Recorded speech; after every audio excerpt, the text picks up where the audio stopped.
How to migrate to new kingdom or new kingdom in Rise of Kingdoms.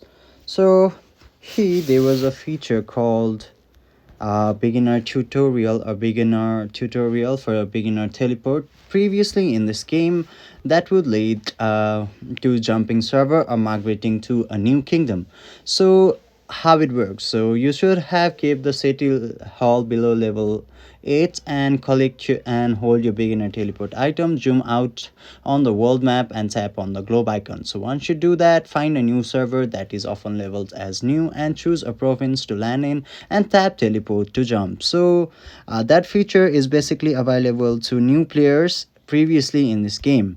So currently that feature is also removed, and basically that means that you can no longer migrate the server in this game.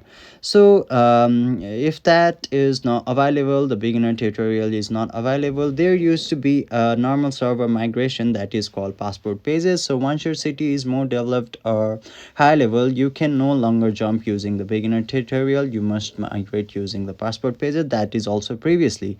So it is a standard way to transfer your account to a different kingdom, and but it does not reset your city's progress, and it will provide you progress. So passport pages, that condition or the thing requires several conditions like city hall level 16 or higher, and all troops must be back in your city, and there are other different conditions, but that is not currently available as well. So currently you cannot migrate to a new kingdom and still have the same progress as you have on your own kingdom currently. So that's for the video, hopefully it helps. Thank you.